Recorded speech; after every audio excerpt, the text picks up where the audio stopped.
சிறகடிக்க ஆசை சரியில்லை. அடுத்து வர எபிசோடில் நம்ம மனோஜ் அதுக்கடுத்ததான் அவங்களுக்கெல்லாம் நிச்சயதார்த்தம் நல்லபடியாக நடந்து முடிஞ்சிருது. ஃபோட்டோஸ் எல்லாம் பயங்கரமாக எடுத்துகிட்டு இருக்காங்க. அவங்க நினச்ச மாதிரியே என்கேஜ்மெண்ட்டும் நல்லபடியாக முடிஞ்சிருது. அதுக்கடுத்ததான் பார்த்திங்கன்னா டிவோர்ஸ் சீக்கிரமாக கிடச்சிடும்.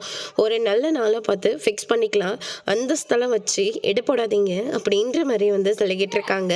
அதுக்கடுத்ததான் பார்த்திங்கன்னா நம்ம அண்ணாமலை இருந்துட்டு, விஜயா நீ நினச்ச மாதிரியும் நாங்கள் எல்லாரும் நினைச்ச மாதிரியும் இந்த நிச்சயதார்த்தம் ரொம்பவே நல்லா நடந்துருச்சு. அதனால இதை நம்ம அப்படியே விடாம சீக்கிரமா லாயருக்கு ஃபோன் பண்ணி டிவோர்ஸ் கேஸு இந்த இயரிங்ல இல்லை அடுத்து ஒரு இயரிங்குள்ள முடிஞ்சிடணும்னு சொல்லி கேட்டு பாருங்க அப்படின்ற மாதிரியே சொல்லிடுறாங்க. இதை கேட்டோன்னு நம்ம விஜயாவும் மனோஜும் பயங்கரமா ஷாக் ஆகுறாங்க. அதோட இன்னைக்கான பிரம்ம முடிச்சிருக்காங்க. இனி சிறுகடிக்க ஆசையில டிவோர்ஸ் கேஸு 6 மாசம் தள்ளிதான்ற விஷயம் அண்ணாமலைக்கு தெரிய வந்தா அடுத்தடுத்து என்னெல்லாம் நடக்க போகுதுன்றதை வெயிட் பண்ணி பார்க்கலாம். தேங்க்யூ.